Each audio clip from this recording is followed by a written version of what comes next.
Good morning students, channel पर आपका स्वागत है।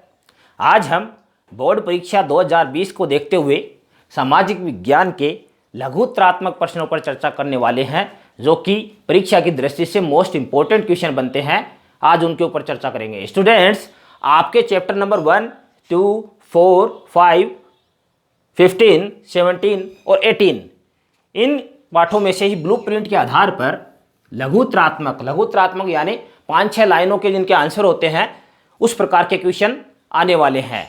तो स्टूडेंट, उसी के हिसाब से पहले पार्ट से शुरू करते हैं। पहले पार्ट का एक प्रश्न मैंने लिख भी दिया है। धम्म यात्रा और धम्म महामात्र से आप क्या समझते हैं? मैं इनके कीवर्ड बताऊंगा, आपको उत्तर अपने हिसाब से लिखना है।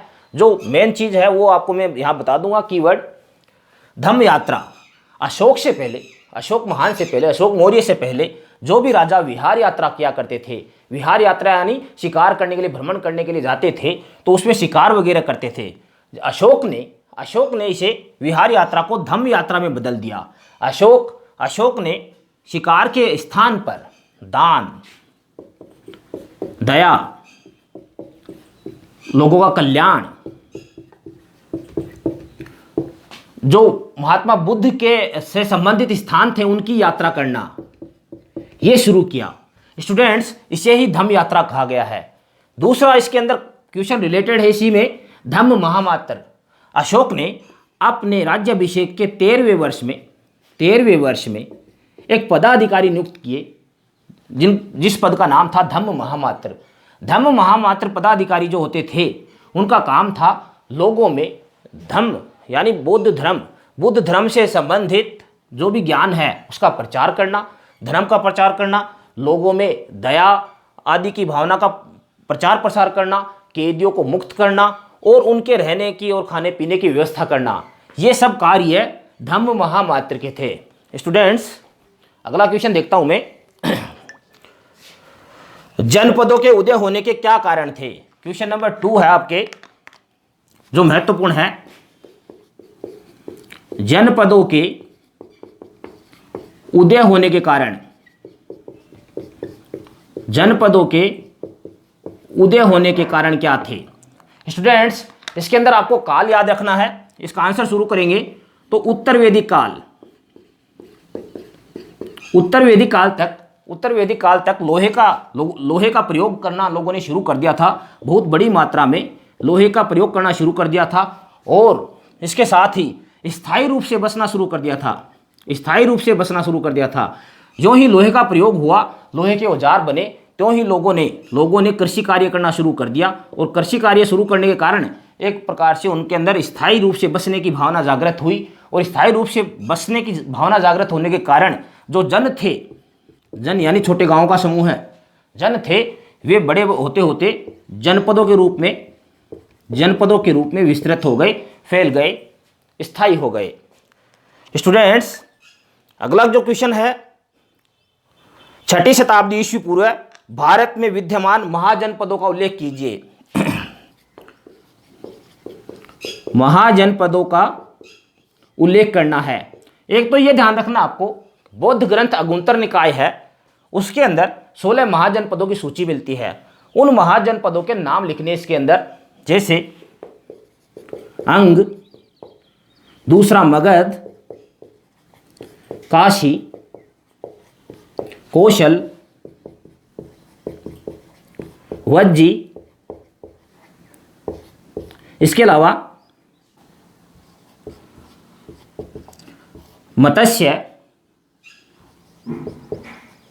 अश्मक, शूरसेन,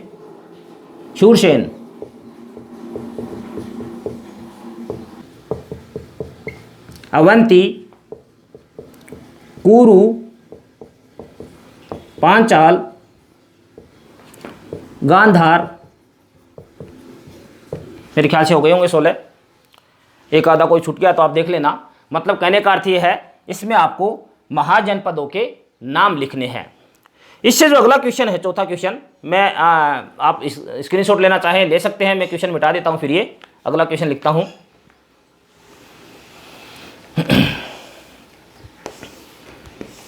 चौथे नंबर का जो महत्वपूर्ण क्वेश्चन आपके बनता है इस पाठ में से, वो है समुद्रगुप्त का सांस्कृतिक योगदान। समुद्रगुप्त के सांस्कृतिक योगदान का वर्णन कीजिए।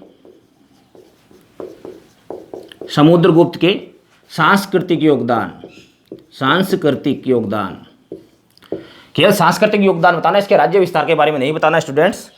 तो यहाँ पे सबसे पहले तो ये खुद कला का और साहित्य का संरक्षक, कला और साहित्य का संरक्षक था। नंबर 2, इसके दरबार में कई कवि बैठते थे। नंबर 3, ये एक सिक्के में खुद वीणा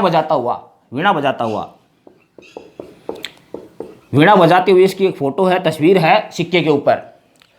नंबर 4, इसे ग्रंथों के अंदर नारद मुनि और तुंबरू को लज्जित करने वाला बताया गया है।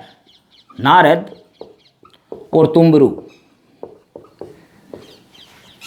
काव्य पाठ में नारद और तुंबरू से भी ज़्यादा बढ़िया बताया गया है समुद्रगुप्त को। ये आपको इसकी 4 विशेषताएं हैं, इसके अंदर बता देनी है। अगला क्वेश्चन देखते हैं, कनिष्क का योगदान। अच्छा, इसी के साथ इसकी एक उपाधि कविराज है समुद्रगुप्त की, वो भी लिख देना है कि इसकी उपाधि थी वो कविराज थी। स्टूडेंट्स, अगला क्वेश्चन देखते हैं, क्वेश्चन नंबर 5, कनिष्क के योगदान को बताइए। कनिष्क के योगदान को,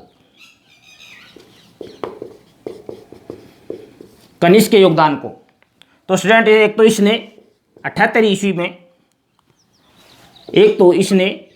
ईस्वी में शक संवत चलाया। नंबर 2, इसके समय में, कनिष्क के समय में चौथी बौद्ध महासभा हुई थी। बौद्ध संगीति जिसे कहते हैं, चौथी बौद्ध संगीति हुई थी। नंबर 3, इसी के समय में जो बौद्ध धर्म की महायान शाखा है, महायान शाखा का उदय भी इसी के काल में हुआ था। और अंतिम इसमें बताना है कि इसने कश्मीर को जीतकर और कनिष्कपुर एक नगर बसाया जिसका नाम था कनिष्कपुर। स्टूडेंट्स, आप स्क्रीनशॉट लेना चाहे ले सकते हैं स्टूडेंट्स। अगला जो 6ठे नंबर का क्वेश्चन है वो मैं लिख देता हूं बोर्ड के ऊपर। 6ठे नंबर का क्वेश्चन है स्टूडेंट्स, जो वेरी इंपॉर्टेंट है, गुप्त वंश की सांस्कृतिक उपलब्धियां। गुप्त वंश की सांस्कृतिक उपलब्धियां बतानी है। राज्य विस्तार वगैरह नहीं बताना इसमें, केवल सांस्कृतिक उपलब्धियां है वो बतानी है। तो सबसे पहले तो लिखना इसके अंदर, इसमें एक तो सनातन धर्म, सनातन, दूसरा बौद्ध और तीसरा जैन, इन तीनों धर्मों की उन्नति हुई। धार्मिक सहिष्णुता शब्द आपको लिखना है, धार्मिक सहिष्णुता। नंबर 2, कला साहित्य की खूब उन्नति हुई। यहां पर विशाखा दत्त, कालिदास, शूद्रक, ये नाम याद रखने आपको, विशाखा दत्त, कालिदास, शूद्रक जैसे विद्वान है इस काल में पैदा हुए। नंबर 3, दशमलव का आविष्कार इसी काल में हुआ। नंबर 4, वैज्ञानिक तकनीक जिसके अंदर आप उदाहरण दे सकते हैं मेहरौली लोह स्तंभ जैसा, मेहरौली लोह स्तंभ इसी काल के अंदर निर्मित हुए। स्टूडेंट्स, इस पाठ में से जो अंतिम क्वेश्चन मोस्ट बन रहा है वो है मौर्यकालीन न्याय व्यवस्था पर प्रकाश डालिए। मौर्यकालीन न्याय व्यवस्था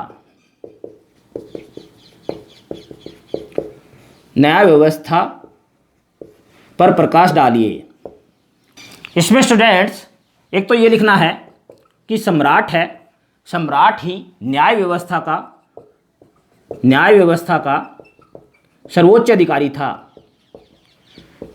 सर्वोच्च अधिकारी था। और ग्राम स्तर के ऊपर ग्राम न्यायालय थे, ग्राम न्यायालय थे। और अन्य प्रकार के जो न्यायालय है उनके दो भाग थे। एक का नाम था धर्मस्थीय न्यायालय। धर्मस्थीय न्यायालय है वो आजकल के दीवानी न्यायालय जैसे थे, दीवानी न्यायालय जैसे, जिनमें मारपीट से संबंधित मामले हैं वो देखे जाते थे। दूसरे प्रकार के जो न्यायालय थे उनका नाम कंटक शोधन न्यायालय होते थे, जो आजकल के फौजदारी न्यायालय है उस प्रकार के न्यायालय होते थे। इसके अलावा स्टूडेंट्स, जो नगर के न्यायाधीश होते थे उन्हें व्यावहारिक महामात्र और जनपदों के न्यायाधीश होते थे, उन्हें राजूक नाम से जाना जाता था, राजूक।